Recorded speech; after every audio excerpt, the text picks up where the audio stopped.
Hello students, स्वागत है आपका पढ़ाई विद मानिक में। तो आज हम लोग एक नया टॉपिक देखने वाले हैं जो चैप्टर 4 का ही है। ठीक है, चैप्टर 4 थोड़ा हमारे एग्जाम के लिए ज़्यादा इम्पोर्टेंट है, इस वजह से हमने इसके कई पार्ट डिस्कस मतलब अलग अलग करके हमने इसके ऊपर वीडियो बना रखा है। तो ये आज लास्ट इसका टॉपिक होने वाला है, ये लास्ट वीडियो होगी इसकी क्वाड्रेटिक इक्वेशन की। ठीक है, तो उसमें एक टॉपिक हमारा रह गया था जो है क्या है हमारा नेचर ऑफ रूट्स। तो आज हम उसको डिस्कस करने वाले हैं, नेचर ऑफ रूट्स के ऊपर किस किस टाइप के क्वेश्चन अकर होते हैं आपके एग्जाम में। ठीक है, उसका कैसे क्या थिंकिंग प्रोसेस होगा क्वेश्चन को सॉल्व करने का, इंटीग्रेट कैसे करते हैं क्वेश्चन को, सोचने का प्रोसेस क्या है। चलिए तो बिना किसी देरी के शुरू करते हैं हम लोग अपना टॉपिक आज का, नेचर ऑफ रूट्स। ये आपने अच्छे से पढ़ रखा है, थोड़ा बहुत कंफ्यूजन होगा तो आज क्लियर हो जाएगा। देखिए नेचर ऑफ रूट्स की अगर हम बात करें तो अगर एक स्टैंडर्ड क्वाड्रेटिक इक्वेशन हम लेते हैं ax² + bx + c = 0, यहाँ पे डिग्री कितनी है, डिग्री क्या होता है हाईएस्ट पावर, डिग्री कितनी है क्वाड्रेटिक इक्वेशन की 2। तो इसके जो रूट्स होंगे वो कितने होंगे, हाउ मच रूट्स सॉल्यूशन, और हम क्या यूज कर सकते हैं जीरोस, क्या यूज कर सकते हैं जीरोस। ये कितने होंगे आर सिनोनिम्स, लास्ट वीडियो में हमने डिस्कस कर रखा है। ये इसके कितने होंगे 2। अगर 2 हैं तो उनमें कोई रिलेशन भी हो सकता है। क्या रिलेशन हो सकता है भाई, दो चीजें हैं, एक अल्फा है एक बीटा है, एक क्या है हमारा अल्फा, सेकंड क्या है बीटा। तो ये दोनों के ऊपर क्या क्या केस बन सकते हैं वो हम आज देखने वाले इस वीडियो में। तो इससे पहले हम दोनों को क्या क्या केस हो सकता है उससे पहले एक चीज डिस्कस कर लेते हैं हम लोग कि जो नेचर है वो बताएगा कौन। तो देखिए एक इक्वेशन होती है जिसको बोलते हैं d = b² - 4ac। यहाँ पे d जो है इसको बोला जाता है डिस्क्रिमिनांट। क्या बोलते हैं डिस्क्रिमिनांट। ये डिसाइड करता है कि जो रूट्स हैं उनका नेचर कैसा होगा। तो ये आया कहां से और ये है क्या, थोड़ा सा ये देखिए आप। देखिए एक इक्वेशन है कि अगर मुझे x की वैल्यू फाइंड आउट करनी है तो वो फॉर्मूला होता है -b + √b² - 4ac upon 2a। ये हमारा एक फॉर्मूला है जिससे हम लोग x की वैल्यू क्या कर लेते हैं, कैलकुलेट कर लेते हैं। ठीक है, अब बहुत सारे स्टूडेंट इस मेथड का यूज भी करते हैं क्वाड्रेटिक इक्वेशन को सॉल्व करने में। जब गिवन क्वाड्रेटिक इक्वेशन का क्या निकालना होता है, जीरोस निकालना हो, रूट्स निकालना, तो इसका यूज कर लेते हैं वो लोग। लेकिन एक्चुअली में क्या है कि किसी भी क्वाड्रेटिक इक्वेशन का जो जीरोस या रूट्स निकालना है उसका ये बेसिक मेथड है। अगर मैं इस फॉर्मूले का यूज करूं और फिर क्वेश्चन को सॉल्व करूं तो ये उसका क्या होता है, बेसिक मेथड होता है। मिडिल स्प्लिट टर्म जो करके हम लोग रूट्स फाइंड आउट करते हैं वो थोड़ा सा हमारा इसका अपडेट मेथड है करने का। तो थोड़ा सा इस पे फोकस करते हैं। यहाँ पे देखिए, यहाँ पे हमने साइन लिया है plus minus, both sign are available. क्यों, क्या जरूरत है दोनों साइन लेने की? रीजन ये है कि जब मैं एक बार प्लस साइन लूंगा तो x की एक वैल्यू मिलेगी जो क्या कहलाएगी, अल्फा कहलाएगी, और जब मैं माइनस लूंगा तो x की सेकंड वैल्यू मिलेगी जो बीटा कहलाएगी। इस वजह से यहाँ पे हम साइन दोनों इंक्लूड करा है प्लस माइनस। अब जरा फोकस करिए, ये क्या है रूट, और रूट के अंदर क्या लिखा है हमारा b² - 4ac। इसी को हमने किसके इक्वल कर रखा है, d का, और d का नाम क्या रखा है डिस्क्रिमिनेंट। तो रूट के अंदर है, ये क्या है हमारा रूट के अंदर, अगर मैं यूजिंग d लिखता हूं तो -b + √d अपॉन क्या बनेगा हमारा 2a। बोलिए अब यहाँ पे थोड़ा सा फोकस करिए, ये अंडर रूट है, स्क्वायर रूट है, और उसके अंदर कौन बैठा है हमारा d। d की वैल्यू क्या आएगी उसी के पॉइंट ऑफ व्यू से तो हम x को बता सकते हैं, डिफाइन कर सकते हैं कि x क्या होगा हमारा। यहाँ तक क्लियर हो रहा है? किसके ऊपर बेसिस पे सारा खेल किसका है, d का है, बिकॉज d किसके अंदर है, स्क्वायर रूट के अंदर है। हमने पढ़ रखा है ना रेशनल इरेशनल नंबर, रूट के अंदर विदाउट रूट। ठीक है, तो उस वाले कॉन्सेप्ट को हम लोग यहाँ पे यूज करने वाले हैं। आगे समझ चलिए। तो देखिए अगर हम नेचर ऑफ रूट्स की बात कर रहे हैं तो इसमें 3 केस बनते हैं हमारे। 3 केस क्यों बने आप जरा खुद सोचिए कि अगर मैं दो जीरोस अल्फा और बीटा ले रहा हूँ तो इन अल्फा बीटा पे क्या क्या कंडीशन हो सकती है। एक ऐसा हो सकता है कि अल्फा और बीटा दोनों अलग अलग हो। अल्फा की वैल्यू मान लेते हैं 2 है, बीटा की वैल्यू कितनी है 3 है। अल्फा की वैल्यू 2, बीटा की वैल्यू 3, बोथ आर डिफरेंट। एक केस ये हो सकता है। दूसरा केस ये हो सकता है अल्फा की वैल्यू 2, बीटा की वैल्यू भी क्या है 2। ये भी केस हो सकता है। इस केस को हम क्या बोलेंगे, both roots are equal. Both roots are equal. Third case क्या हो सकता है हमारा कि अल्फा और बीटा की कोई रियल वैल्यू ना मिले, कोई रियल वैल्यू ना मिले। अब ये रियल वैल्यू क्या होती है, अगर रियल नहीं मिलेगा तो क्या मिलेगा, इमेजिनरी। वो क्या होता है वो थोड़ी देर में आपको क्लियर हो जाएगा, ठीक है। तो चलिए पहले हम क्या करते हैं, बिना किसी देरी करे हुए हम देखते हैं कि वो कौन कौन से केस हैं और क्या कंडीशन है हमारे, ठीक है। देखिए सबसे पहले कंडीशन की बात करूं तो ये है आपका 2 equal two distinct real roots, two distinct real roots. ये कब होगा, जब हमारा d ग्रेटर देन 0, जब d की वैल्यू क्या होगी greater than 0, it means d की वैल्यू क्या होगी पॉजिटिव। ये हमारा पहला फर्स्ट केस है। सेकंड केस क्या है, 2 equal real roots, d is equal to 0। Equal roots होंगे तो d की वैल्यू क्या हो जाएगी 0। Third case, no real roots if d less than 0। यहाँ पे इफ लगा लेते हैं हम लोग, इफ। ये आपका थर्ड केस है। No real roots if d less than 0। अगर d की वैल्यू लेस देन 0 हो गई तो कोई भी रियल रूट्स एग्जिस्ट नहीं करेगा। तो कौन सा रूट्स होंगे, इमेजिनरी रूट्स होंगे, ठीक है। अब देखिए ये क्यों ऐसा हो रहा है, तो देखिए आप d greater than 0, it means d की वैल्यू क्या आनी चाहिए, d ग्रेटर देन 0। अगर आप नंबर लाइन पे मूव करते हो तो 0 से इस साइड आप मूव करोगे तो सारे नंबर क्या होंगे, पॉजिटिव ही होंगे। इट मींस अगर कोई नंबर पॉजिटिव है तो उसका स्क्वायर रूट डिफाइन है, √2 की वैल्यू डिफाइन है, √3 की वैल्यू डिफाइन है। तो हमें कैसे मिलेंगे, डिस्टिंक्ट रियल रूट्स। दोनों रूट्स रियल होंगे बट वो डिफरेंट होंगे, सेम नहीं होंगे। ये कंडीशन है d ग्रेटर देन 0 की। यहां तक क्लियर। सेकंड, अगर हमने d कैलकुलेट करा और वो किसके इक्वल हो गया, 0 के इक्वल हो गया, इट मींस d की वैल्यू 0, एग्जैक्ट 0 आ गई। इसमें इट मींस आपके रूट्स तो होंगे बट वो कैसे हो जाएंगे, इक्वल रूट्स हो जाएंगे। कैसे रूट्स हो जाएंगे, इक्वल। क्यों इक्वल रूट्स होंगे, आप जरा यहां फोकस करिए। अगर मैं इस इक्वेशन में d की वैल्यू 0 पुट कर दूं तो क्या हो जाएगा, x is equal to -b plus minus root में क्या है 0 अपॉन 2a। अब 0 का रूट निकालोगे तो क्या मिलेगा, 0 का स्क्वायर रूट क्या देगा 0। तो ओवरऑल वैल्यू क्या हो गई 0, it means -b upon 2a। तो x की वैल्यू कितनी हो गई, -b अपॉन 2a। तो ये अल्फा भी है और ये बीटा भी है, दोनों की वैल्यू क्या हो गई -b upon 2a।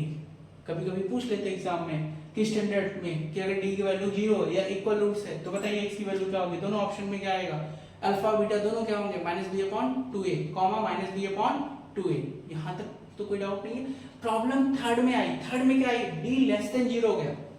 Less than 0 means आप x के इस साइड मूव करिए, देखिए इधर d इज इक्वल टू 0, इधर d ग्रेटर देन 0, इधर d less than 0। d less than 0 it means d की वैल्यू कौन सी मिली, नेगेटिव। और d की वैल्यू जब नेगेटिव यहां मैं पुट करूंगा तो रूट स्क्वायर रूट के अंदर क्या आ जाएगा, नेगेटिव। और क्या आपको पता है कि रूट -2 की वैल्यू क्या होती है, हमें नहीं पता क्या होती है। तो यहाँ पे आपको रूट्स कैसे नहीं मिलेंगे, रियल रूट्स नहीं मिलेंगे। यहाँ पे ये नहीं लिखा गया कि नो रूट्स, रूट्स नहीं है, ये ऐसा नहीं लिखा गया। आपका ये लिखा गया नो रियल रूट्स, कि इसके रियल रूट्स नहीं होंगे। अगर रियल नहीं होंगे तो क्या होंगे, इमेजिनरी होंगे। इमेजिनरी होंगे तो वो होंगे क्या, वो आपको जब आप जाओगे क्लास 11th में तो वहां पे इस पर्टिकुलर प्रॉब्लम को सॉल्व करने के लिए हमें एक पर्टिकुलर कॉन्सेप्ट पढ़ना पड़ेगा। इसका नाम है कॉम्प्लेक्स नंबर। वहां पे हमें सिखाया जाता है कि ये जो हम 10th में नो रियल रूट्स एग्जिस्ट नहीं करते हैं वो छोड़ देते हैं, यहाँ पे उसको वहां पिक करेंगे और वहां हम सॉल्व करेंगे कि इसके इमेजिनरी रूट्स कैसे फाइंड आउट करे जाते हैं। तो कंडीशन अच्छे से याद रख लेना, कुछ टफ नहीं है। क्वाड्रेटिक इक्वेशन के कितने रूट्स होंगे, 2 होंगे। 2 पे क्या कंडीशन हो सकती है, दोनों इक्वल नहीं हो सकते, दोनों इक्वल हो सकते हैं। और no real roots, real roots का मतलब डी की वैल्यू नेगेटिव आ जाए, इक्वल मतलब D is equal to zero, equal equal ऐसे याद रख लो, equal roots D is equal to zero पहला। और एक अनइक्वल रूट्स कब होंगे, डिस्टिंक्ट रूट कब होंगे, डिस्टिंक्ट का मतलब अनइक्वल, अनइक्वल कब होंगे जब D greater than zero, D की वैल्यू क्या होगी पॉजिटिव। तो मैं तो इसको ऐसे बोलता हूँ कि भाई आप ऐसे समझ लो, दो दोस्त हैं, दो दोस्तों के पास 0 रुपीज है, तो दोनों क्या है इक्वल है। अब दोनों ने कुछ काम करना चालू करा तो दोनों के पास क्या आ गए पैसे, और जैसे दोनों के पास पैसे आए वैसे वो क्या हो गए अलग अलग हो गए, हो ही जाते हैं, पैसा आता है थोड़ा सा ईगो बढ़ता है तो चीजों को अलग अलग कर देता है, तो वो क्या हो गए अलग अलग हो गए, तो वो किसके लिए हो जाएगा डी ग्रेटर देन जीरो के लिए हो जाएगा। अब अगर मैं इन तीनों केस में एग्जाम पॉइंट ऑफ व्यू से बात करूं कि वो ज्यादातर क्वेश्चन या मोस्टली क्वेश्चन किस टॉपिक से किस केस से आपके पेपर में आते हैं, तो वो केस होने वाला है आपका सेकंड। कौन सा केस होने वाला है second, two equal roots if d is equal to zero. क्यों यही लिया गया, देखिए यहाँ पे d greater than zero, d less than zero है, जो आपको सॉल्व करने में थोड़ा सा इशू हो सकता है, बिकॉज ये आपका आगे जाके क्लास 11th में पढ़ोगे इनइक्वालिटी टॉपिक, वहां पे सॉल्व करना सिखाया जाता है। बेसिक कैलकुलेशन है तो वो कभी प्रैक्टिस जब हम करेंगे, जब हम एक साथ क्वेश्चन की प्रैक्टिस करना चालू कर देंगे तो उसमें मैं एक क्वेश्चन मेंशन कर दूंगा इसके इन दोनों के बेस के ऊपर कि थोड़ा सा वहां पे प्रैक्टिस हो जाए, ठीक है। बाकी 99% जो केस या क्वेश्चन आपके यहाँ पर होते हैं वो कौन से केस पे होते हैं, सेकंड पे होते हैं, ठीक है। तो यहाँ तक क्लियर होगा। अगर आपको यहाँ तक कोई भी डाउट आ रहा है अभी तक जो हमने डिस्कस करा, तो आप कमेंट सेक्शन में जरूर मेंशन करिएगा कि सर इस टॉपिक पे हमें या इस पॉइंट पे हमें समझ में नहीं आया या थोड़ा प्रॉब्लम हो रही, मैं उसको जरूर रिप्लाई दूंगा आपको, ठीक है। चलिए तो ये क्लियर हुआ। अब देखिए, अब हमने इस साइड अगर आप फोकस करिए तो हमने सारे क्वेश्चन मेंशन कर रखे हैं, थोड़े जो आपके कुछ हमने सीबीएसई के थ्रू ले रखे हैं, ये जो बी और सी क्वेश्चन लिखा हुआ है ये आपके एनसीईआरटी से ले रखा है, सब कुछ हमने ऐसे कर रखा है कि आपका प्रैक्टिस अच्छे से हो जाए, कॉन्सेप्ट बिल्ड हो जाए। मेन कॉन्सेप्ट क्या है हमारा अभी जो हम कर रहे हैं, कॉन्सेप्ट बिल्ड मेथड बोलते हैं इसको, हम क्या कर रहे हैं कॉन्सेप्ट बिल्ड कर रहे हैं। देखिए आपके पास दो मैथ है, स्टैंडर्ड और बेसिक। स्टैंडर्ड में मोस्टली क्वेश्चन रिपीट नहीं होते हैं, कॉन्सेप्ट रिपीट होता है, क्योंकि है तो हमारा वही कॉन्सेप्ट, उसमें क्या करेंगे डाटा चेंज करेंगे, वेरिएबल चेंज करेंगे। अगर आप इस पे थोड़ा फोकस करिए, दिस क्वेश्चन जो सी लिखा हुआ है ये एनसीईआरटी का है, ये 2023 में क्वेश्चन पूछा जा चुका है आपसे, और वहां पे के की जगह क्या कर दिया पी कर दिया, बस इतना ही करेंगे। 6 कुछ अलग क्वाड्रेटिक कर देंगे, के की जगह पी कर देंगे, पी की जगह एम कर देंगे और फाइंड द वैल्यू। तो कॉन्सेप्ट पे फोकस करिए ना कि कॉन्सेप्ट बिल्ड हो जाए, ठीक है। चलिए तो बिना देरी करे हम क्वेश्चन सॉल्व करना शुरू करते हैं। देखिए पहला क्वेश्चन क्या है हमारा, पढ़िए, find the values of k for which the equation has real and equal roots are. हमें बताना है k की वैल्यू जिसके लिए ये जो इक्वेशन गिवन है इसके इक्वल रियल और इक्वल रूट्स होने चाहिए। इट मींस आपसे कौन से केस की बात कर रहे हैं, two equal and real roots, जिसके लिए कंडीशन क्या है d इज इक्वल टू 0। क्या कंडीशन है, d इज इक्वल टू 0, ठीक है। चलिए तो शुरू करते हैं सॉल्व करना। पहला लेते हैं, सारे क्वेश्चन जो हमने लिख रखे हैं A B C D e, ये 5 पार्ट्स आर सेम टॉपिक कि find the value of k for which roots हमारे कैसे होंगे, रियल और इक्वल होंगे, ठीक है। तो मैं इसको थोड़ा इरेज कर लेता हूं और इधर ही सॉल्व कर देता हूं मैं, ठीक है। देखिएगा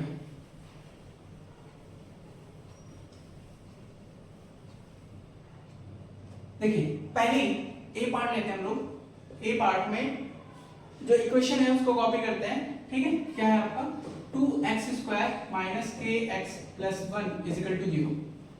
right down, complete, okay. Then अगला नेक्स्ट स्टेप क्या होगा आपका, नेक्स्ट स्टेप ये होना चाहिए जो गिवन क्वाड्रेटिक इक्वेशन है जस्ट बिलो आप स्टैंडर्ड क्वाड्रेटिक इक्वेशन लिखिए। अगर मैं लिखता हूं ax² + bx + c = 0, compare coefficient a = 2, a = 2, b = -k, c = 1. We have find out coefficient of x², coefficient of x and constant term, that is equal to a = 2, b = -k and c = 1. Then use d. d means discriminant. Discriminant क्या होगा इसका 0, क्या होगा 0, d = 0. Put the value of d. d की value क्या है याद कर लीजिए, d की value b² - 4ac = 0, b² - 4ac = 0. Put the value of b. b की वैल्यू क्या है -k. b की value minus k square minus 4 into a 2 into c 1 is equal to 0। Minus k का स्क्वायर क्या होगा? तो देखिए जब भी निगेटिव होता है उसका स्क्वायर करते हैं तो square will make negative will be positive. Negative का क्या हो जाएगा? पॉजिटिव। तो क्या हो गया? K square minus 4 to the 8 into 1 that is 8 is equal to 0। K square minus 8 is equal to 0। हमें फाइंड क्या करना है? के।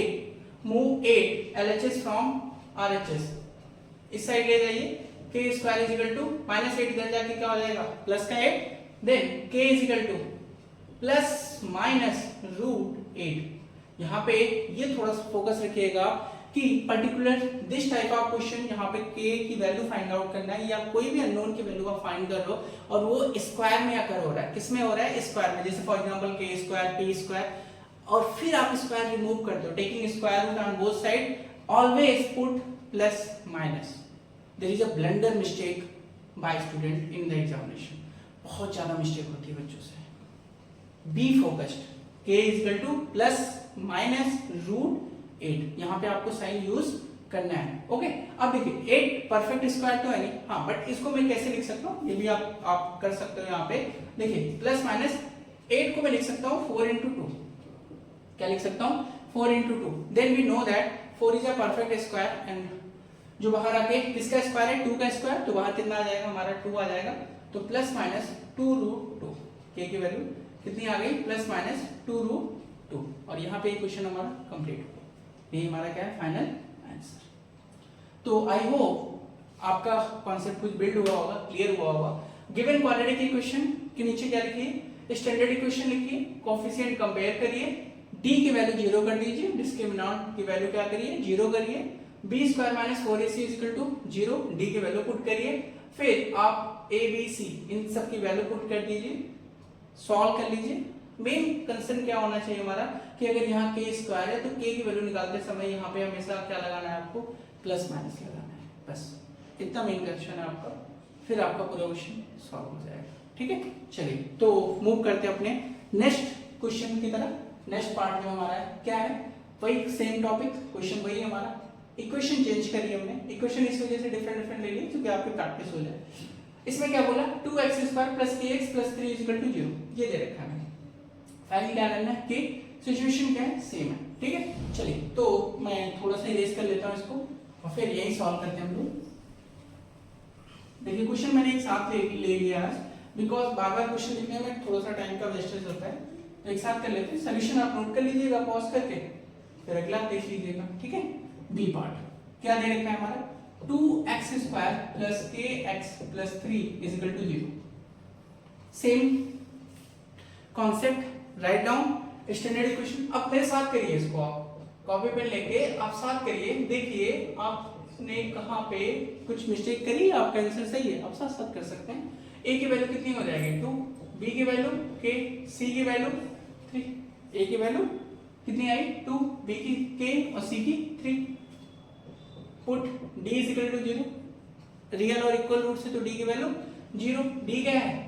b square minus 4ac is equal to 0। Put the values b k square minus 4, a की value 2, c की value 3 is equal to 0।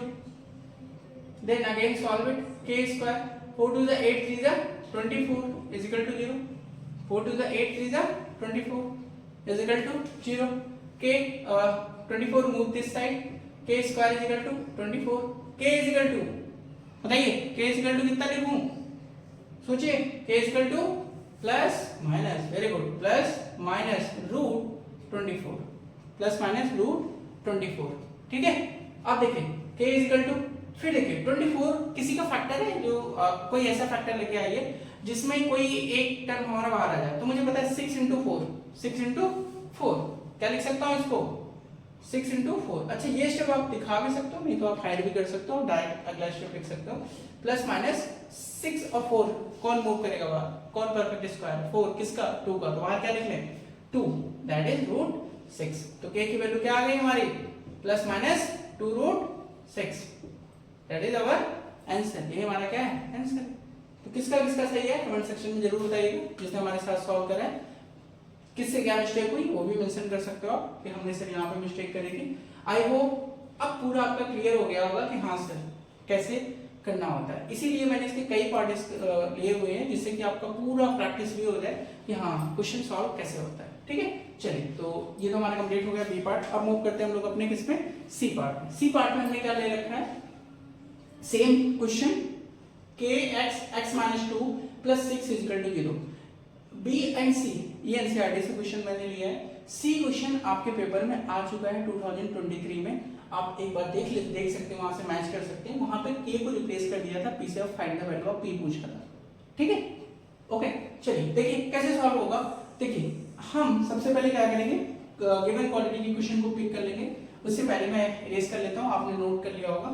अगर आप ऐसे नहीं कर पाते तो आप पॉज करके वीडियो को रोक लीजिए, फिर आप नोट कर लिया करिए। ठीक है, चलिए अगर मैं सी पार्ट की बात करता हूँ, k x minus 2 plus 6 is equal to 0।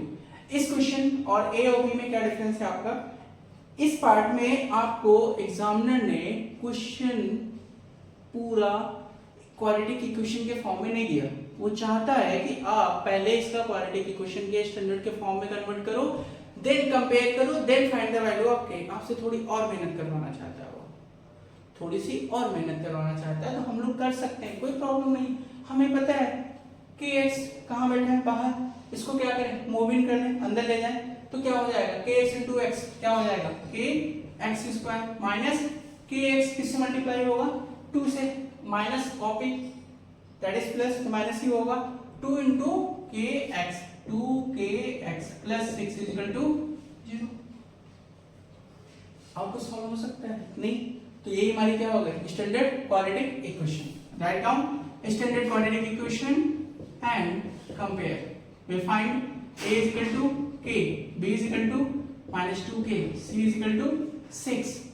अब क्या है, real and equal roots, real and equal roots के लिए क्या होगा, d is equal to 0, d is equal to 0, d की वैल्यू पुट कर देते हैं, क्या होगा b square minus 4ac is equal to 0, put the value of b minus 2k whole square minus 4, a की वैल्यू क्या है k, c की वैल्यू क्या है 6 is equal to 0, minus 2k का whole square, how much, minus का square plus 2 का square 4k का स्क्वायर, दोनों का स्क्वायर करना है। फिर बच्चे यहाँ पे ये भी मिस्टेक करेंगे, 2 का स्क्वायर कर देंगे, 4k की जगह पे क्या लिख देंगे, k लिख देंगे। अब नहीं करना आपको, 2 का स्क्वायर 4, k का स्क्वायर k, माइनस का square plus, multiply 6 into 4 24, how much 24k is equal to 0, then 24k move this side, 4k square is equal to 24k।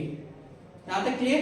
अब क्या करिए आप, यहाँ पे k है, यहाँ पे k स्क्वायर है, एक k कैंसिल हो जाएगा, आप कैंसिल कर दीजिए, आप डायरेक्ट ऐसे कर सकते हैं, 4k is equal to 24, तो k is equal to 24 upon 4, how much k 6, तो k की वैल्यू क्या मिली हमें 6, क्या मिली 6। ठीक है, यहाँ पे ये क्वेश्चन हमारा कंप्लीट हुआ। तो इसमें क्या था, सिर्फ इतना डिफरेंस था कि जो स्टैंडर्ड जो क्वालिटी की क्वेश्चन गिवन थी वो स्टैंडर्ड फॉर्म में नहीं थी, हमें मल्टीप्लाई करके उसको स्टैंडर्ड फॉर्म में लाना पड़ा, कंपेयर करना पड़ा, d is equal to 0, फिर आप पुट कर लीजिए। और यहाँ पे एक कॉन्सेप्ट और हमने सीखा कि k स्क्वायर और फिर इधर क्या था 4k square is equal to 24k, तो k और k कैंसिल आउट हो जाएंगे और k की वैल्यू हमें क्या मिल जाएगी 24/4, 24 अपॉन 4, 4 6 जा 24, तो k की वैल्यू क्या आई 6 है। अब यहाँ पे क्या प्लस माइनस का इश्यू नहीं हुआ सर, नहीं हुआ, क्यों नहीं हुआ, बिकॉज k स्क्वायर नहीं है। तो प्लस माइनस का इश्यू कब होगा, जब k स्क्वायर होगा या कोई किसी के ऊपर कोई ऐसा जिसके ऊपर स्क्वायर है, उसमें हमारा ऐसा केस जनरेट होगा। चलिए तो सी यहाँ पे हमारा कंप्लीट हुआ। मूव करते हैं अपने डी पार्ट की तरफ। डी पार्ट क्या हमारा एक्स स्क्वायर प्लस के 4x plus k minus 1 bracket close plus 2 is equal to 0। अब ये थोड़ा सा अच्छा क्वेश्चन है, क्यों है, क्योंकि यहाँ पे देखिए, यहाँ पे b जो आपका b होता है उसके बारे में थोड़ा सा इन्होंने इधर उधर करके लिख रखा है, तो इस टाइप का क्वेश्चन हमारे लिए ज्यादा इंपॉर्टेंट है और इसको बहुत केयर के साथ आप देखिए पहले। चलिए तो अपने नेक्स्ट पार्ट पे मूव करते हैं। क्वेश्चन नंबर जो पार्ट है हमारा क्या डी क्वेश्चन को हम लोग क्या करते हैं, कॉपी करते हैं। देखिएगा ध्यान से, एक्स स्क्वायर पार्ट डी है हमारा, एक्स स्क्वायर प्लस के 4x plus k minus 1 plus 2 is equal to 0। ठीक है, ये क्वेश्चन आपके एग्जाम पॉइंट ऑफ व्यू से वेरी वेरी इंपॉर्टेंट है। क्यों इंपॉर्टेंट है यहाँ पे ये समझिए आप। देखिए ये जो टर्म होता है वो किसका होता है, bx का होता है। किसका होता है, bx का। यहाँ से सीधे हम कोफिशिएंट कॉपी कर लेते हैं किसका, x का। बट अगर आप यहाँ पे ऑब्जर्व करिए तो कोई ऐसा टर्म अवेलेबल नहीं है। इट मींस आपको क्या करना पड़ेगा, ब्रैकेट ओपन करना पड़ेगा, सॉल्व करना पड़ेगा, then quadratic standard quadratic equation generate होगी, फिर उससे कोफिशिएंट हमें पिकअप करना पड़ेगा। तो जरा सॉल्व करते हैं। एक्स स्क्वायर के मूव कर दीजिए inside 4kx plus k into K square minus k plus 2 is equal to 0। That is obtain from multiply k from this bracket. जब हम k को मल्टीप्लाई किए ये जनरेट होगा। आगे मूव करते हैं एक्स स्क्वायर, ठीक है। अब देखिए यहाँ पे जो 4kx plus k square minus k plus 2, x कहाँ आ रहा है, सिर्फ इसमें आ रहा है। क्या इधर कोई फर्दर कैलकुलेशन हो सकती है, नहीं हो सकती। कोई लाइक टर्म अवेलेबल है, नहीं अवेलेबल है। तो आप सी यही हमारी क्या हो जाएगी, स्टैंडर्ड क्वाड्रेटिक इक्वेशन हो जाएगी। इसके बिलो में हम स्टैंडर्ड क्वाड्रेटिक इक्वेशन लिख लेते हैं, ax square plus bx plus c is equal to 0। Compare करेंगे तो a की वैल्यू क्या होगी 1, b की वैल्यू क्या होगी 4k, c की वैल्यू क्या हो जाएगी, c की वैल्यू थोड़ी सी बड़ी होगी तो मैं नीचे लिख रहा हूँ, c की वैल्यू हो जाएगी k square minus k plus 2, k square minus k plus 2। Put these values of this condition d is equal to 0। क्यों, रूट्स कैसे हैं हमारे, रियल एंड इक्वल। d की वैल्यू अगर 0 है तो d होता क्या है, b square minus 4ac is equal to 0। Put करिए वैल्यू, b की वैल्यू कितनी है 4k का whole square minus 4a, a कितना है 1, c कितना है, c है आपका k square minus k plus 2 is equal to 0, is equal to 0। Solve it, 4 का square 16, k square minus 4 and 4, move inside minus 4k square minus minus plus 4k and minus plus minus 4 into 2 8 is equal to 0। ठीक, यहाँ तक कोई issue नहीं होगा। Okay, then again solve, plus का 16 minus का 4 that is like term, solve हो जाएंगे। तो 16 minus 4 12k square plus 4k minus 8 is equal to 0। 4 से डिवाइड कर सकता हूं मैं, थोड़ा सिंपलीफाई हो जाएगी इक्वेशन मेरी। तो 4 3 जा 12, 4 1 जा 4, 4 2 जा 8 इज इक्वल टू 0। ठीक है, तो यहां तक तो कोई इशू नहीं आया होगा आपको। अब आगे हमें क्या करना पड़ेगा, देखिए ये अगेन हमें क्या मिली है, स्टैंडर्ड क्वाड्रेटिक इक्वेशन। तो हमें इसके क्या करने पड़ेंगे, मिडिल स्प्लिट टर्म हम यूज कर सकते हैं। 2 into 3 6 का ऐसा फैक्टर जो क्या मिले आपको, प्लस का 1, k का कोएफिशिएंट क्या है प्लस का 1, तो प्लस का 1 3 2 जा 6 में यूज कर सकता हूं। 3k स्क्वायर प्लस का 3k minus 2k minus 2 is equal to 0। Again common 3k, तो 3k प्लस 1 यहाँ पे आप कॉमन ले लीजिए, यहाँ पे 3 लिया तो हमने बचा k प्लस 1। अगेन यहाँ पे आप कॉमन ले सकते हैं 2, तो minus minus plus plus 1 is equal to 0, k plus 1 and 3k minus 2 is equal to 0। Again 2 bracket equal to 0 है तो एक टाइम में एक इक्वल होगा। अगर मैं k plus 1 is equal to 0 करूं तो k की वैल्यू होगी minus 1 and 3k minus 2 is equal to 0, तो k की वैल्यू हो जाएगी यहाँ से इधर जाके प्लस k की वैल्यू 2/3। तो ये क्वेश्चन हमारा यहाँ पे कंप्लीट हुआ। k की वैल्यू हमें 2 मिली है, एक k की वैल्यू -1 है और सेकंड k की वैल्यू क्या है प्लस 2/3। तो ये क्वेश्चन वेरी वेरी इंपॉर्टेंट है। अगर मैं स्पेशल बात करूं तो फॉर स्टैंडर्ड मैथमेटिक्स, ठीक है।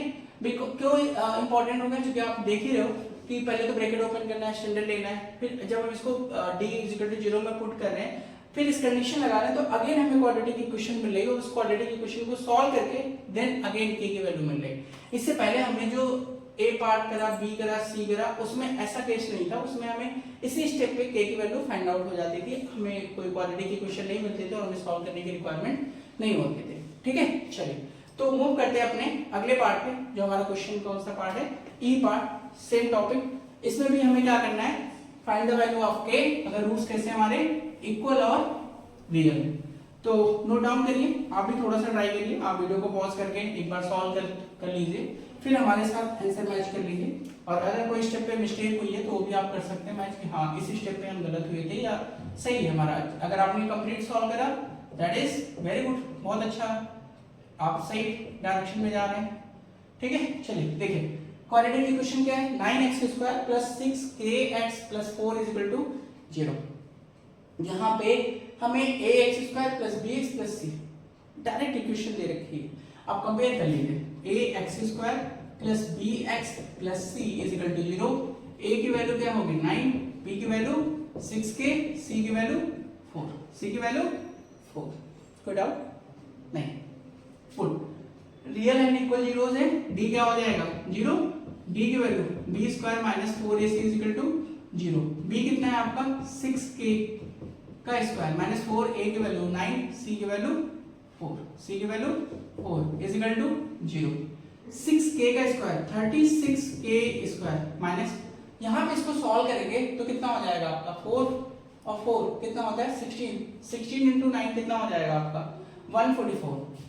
एक बार आप चेक कर लीजिएगा 144 होगा आपका, ठीक है ओके। अब देखो इधर आगे हम सॉल्व करते हैं तो 36k square is equal to 144, k square is equal to कितना होगा 144 अपॉन 36। अभी हमने देखा कि इसको कैंसिल भी कर सकते हैं हम लोग ना, 4 से कर सकते हैं, हाँ कर सकते हैं।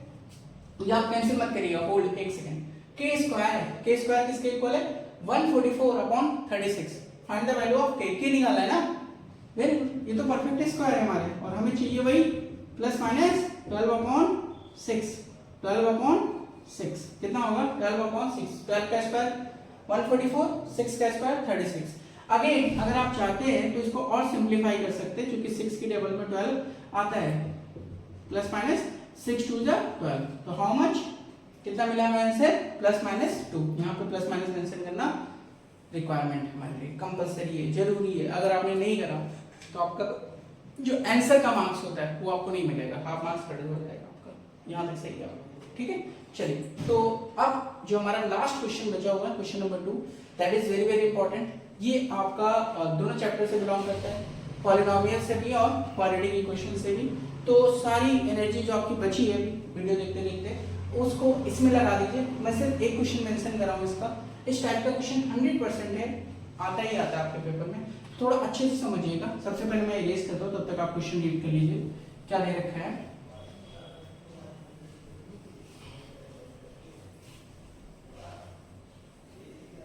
देखिए क्वेश्चन में मेंशन है if alpha and beta are the zeros of 2x² + 7x + 5, ये आपका अल्फा है, ओके।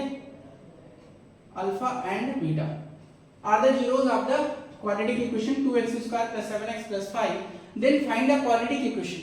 ये मेंशन है अल्फा और बीटा इसके जीरोस हैं, लेकिन आपको एक ऐसी क्वाड्रेटिक इक्वेशन बनानी है जिसके जीरोस क्या होंगे 2 अल्फा एंड 2 बीटा, जिसके जीरोस क्या होने चाहिए 2 अल्फा एंड 2 बीटा।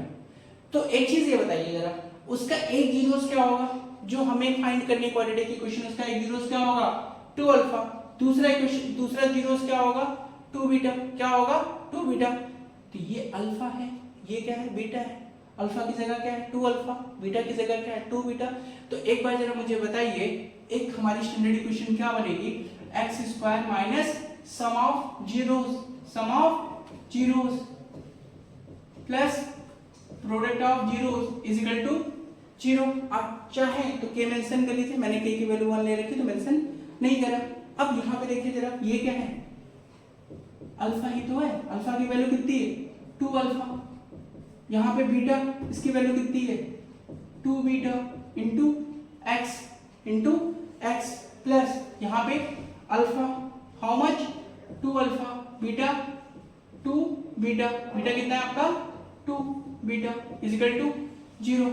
आप क्या करिए जरा फोकस करिए, यहाँ पे 2 अल्फा 2 बीटा है, क्या मैं 2 कॉमन ले सकता हूँ, ले लेता हूँ common, x² minus 2 alpha plus beta into x, 2 alpha 2 beta multiply करिए जरा, 2 2 जा 4 alpha beta is equal to 0। It means हमें क्या करना है, अल्फा प्लस बीटा की वैल्यू हमें पता हो, अल्फा इंटू बीटा की वैल्यू बताओ, तो पूरी की पूरी क्वाड्रेटिक इक्वेशन मिलेगी नहीं मिलेगी।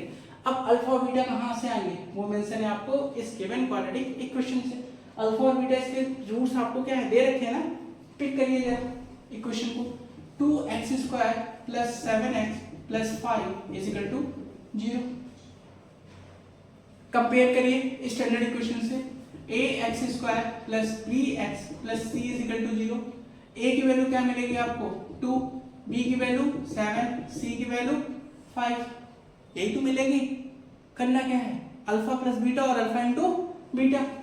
अल्फा प्लस बीटा कितना हो जाएगा minus B upon A, alpha plus beta minus B upon A, alpha plus beta minus B की वैल्यू क्या है 7, ए की वैल्यू 2, तो अल्फा प्लस बीटा कितना हो गया minus 7 upon 2। Alpha into beta कितना है c upon A, alpha into beta c upon A. तो पुट कर लीजिए जरा, c की वैल्यू 5, a की value 2, alpha beta 5/2। All of these values put on this equation if we name it equation 1। आप value put करें, put करते देखते हैं क्या आता है हमारा। ठीक है, चलिए मैं इसको थोड़ा सा इधर मेंशन कर देता हूँ। x² minus 2 alpha plus beta into X plus 4 alpha beta is equal to 0। Put करें वैल्यू, आई अल्फा प्लस बीटा क्या मिला हमें x² minus 2 minus 7/2 into X plus 4, alpha into beta क्या है आपका 5/2 इज इक्वल टू 0। ऑब्जर्व कर सकते हैं both are multiply, both are in multiply, both are in multiply. तो मल्टीप्लाई में है तो न्यूमरेटर डिनोमिनेटर आपस में कैंसिल हो सकते हैं, अगर हो जाए तो बिल्कुल 2 2 कैंसिल आउट, ये 2 1 जा 2 2 2 जा 4। अब रिमेनिंग पार्ट मल्टीप्लाई हो रहा है, मल्टीप्लाई करिए x² यहाँ पे 1 जनरेट होगा, 1 मल्टीप्लाई होगा, माइनस माइनस क्या कर देगा प्लस का 7x प्लस 5 2 जा 10, 5 2 जा 10 is equal to 0। That is our required polynomial. जो रिक्वायर्ड पॉलिनोमियल थी वो क्या थी कि उसके जीरोस क्या होने चाहिए 2 अल्फा एंड 2 बीटा। तो ये पर्टिकुलर मेथड हमने यूज करा है सॉल्व करने के लिए। आप ऐसा भी कर सकते हैं, देखिए कुछ स्टूडेंट ऐसे शुरू करते हैं, स्टार्ट करते हैं, जो गिवन है उसको मेंशन करा, उससे alpha plus beta alpha into beta निकाल लिया, फाइंड आउट कर लिया, फिर वो लिखते हैं ऐसे रिक्वायर्ड पॉलिनोमियल। क्या लिखते हैं वो लोग, रिक्वायर्ड पॉलिनोमियल। देखिए रिक्वायर्ड पॉलिनोमियल या रिक्वायर्ड क्वाड्रेटिक इक्वेशन लिख दूंगा तो ज्यादा बेटर होगा, required quadratic equation x² minus, अब यहाँ पे चेंज होगा क्योंकि भाई आप जीरोस आपके हैं क्या 2 अल्फा 2 बीटा, तो सेम कहानी यहाँ से स्टार्ट होती है, ये आपका 2 alpha plus 2 beta into X plus 2 alpha 2 beta. फिर इसको सॉल्व करेंगे, 2 कॉमन ले लेंगे अल्फा प्लस बीटा। अगर मान लेते कोई और वैल्यू ऐसे भी होती जो यहाँ पे कॉमन नहीं आ सकते थे तो क्या करेंगे, तब भी कोई वरी होने की जरूरत नहीं है। आप एक काम ये कर सकते हैं, अगर इस टर्म में तो अल्फा और बीटा से आप सॉल्व करके अल्फा बीटा ही निकाल लीजिए, फिर उसकी वैल्यू पुट कर दीजिए, क्योंकि हमें पता है कि अगर मैं इसका मिडिल टर्म करूंगा तो अल्फा मिल जाएगा बीटा मिल जाएगा, अगर इस फॉर्मेट में नहीं है तो वो क्वेश्चन लेके आइडिया लग जाएगा आपको, या क्वेश्चन सॉल्व करते समय पता चल जाएगा आपको, आइडेंटिफाई कर लोगे आप कि अल्फा प्लस बीटा निकालना है अल्फा इंटू बीटा, या अगर इस स्टेप पे पहुंच गए हो तो फिर से आप साइड में जाके मिडिल टर्म कर लेना रफ में, नहीं तो मोस्टली रिक्वायरमेंट नहीं पड़ती है, अगर पड़ गई तो हम मिडिल टर्म हमें आता है निकाल लेंगे, नहीं तो हम इसी मेथड से सॉल्व कर लेंगे। ठीक है, तो आई होप आपको यहाँ तक क्लियर हो गया होगा, इसकी जरूरत नहीं लिखने की, वहाँ पे हमने लिख रखा है। ठीक है, ओके, ये हमारा रिक्वायर्ड क्वाड्रेटिक इक्वेशन और ये हमारा क्या है आंसर। ये टाइप वेरी वेरी इंपॉर्टेंट है, तो थोड़ा सा बिल्कुल फोकस रखिएगा। ठीक है, तो चलिए, तो आज हमने ये डिस्कस कर लिया, यहाँ पे हमारा जो क्वाड्रेटिक इक्वेशन है उसका टॉपिक कंप्लीट होता है। अब आप एक बार कमेंट सेक्शन में मेंशन भी कर सकते हो कि आप कौन सा चैप्टर करना चाहते हो। जैसे अगर मैं इसके बाद बात करूँ तो हमारे पास चैप्टर 3 मैंने नहीं करा आपको अभी, और फिर चैप्टर 5 6 7 8 ऐसे हमारे चैप्टर है।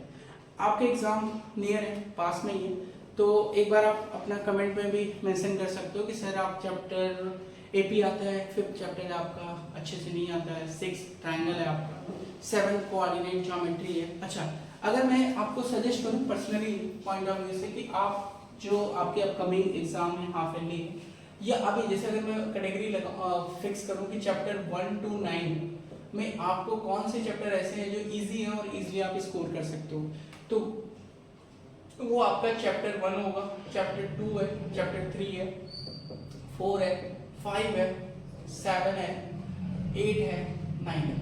अब 8 और 9 में बच्चों को थोड़ा सा डर लगता है क्योंकि यहाँ पे खेल किसका है, टेगो का है। पहली बार आप टेगो पढ़ रहे हो तो थोड़ा सा इशू हो सकता है, तो वो चलो जब हम पढ़ेंगे डिस्कस करेंगे तब देख लेंगे कैसा है, क्या आपका जो डाउट होगा, जो भी कॉन्सेप्ट नहीं क्लियर होगा वो हो जाएगा। बट हाँ, अगर इन दो चैप्टर को भी अगर आप इधर एक्सक्लूड कर दीजिए, निकाल दीजिए, तो 1 2 3 4 5 7 ये चैप्टर ऐसे हैं जिसमें आप अच्छा स्कोर कर सकते हैं। तो मेरे पॉइंट ऑफ व्यू से आप इनको थोड़ा सा अच्छा करिए जिससे कि आपके अच्छे स्कोर आ सके। देखिए स्कोर आने से क्या होता है, थोड़ा सा हम मोटिवेट होते हैं। अगर हमारे नंबर नहीं आते तो पेरेंट्स तो सुनाएंगे, दोस्त भी हो सकता है कमेंट कर दें, लेकिन आजकल तो दोस्तों का अलग ही चल रहा है ना, वो ज़्यादा नंबर और पढ़ाई लिखाई की बात ही नहीं होती, बाकी सारी बात हो जाती है दोस्तों के बीच में। चलिए वो तो अलग केस है हमारा, ठीक है। चलिए तो यहाँ तक हमारा पूरा टॉपिक क्लियर हो गया, ठीक है।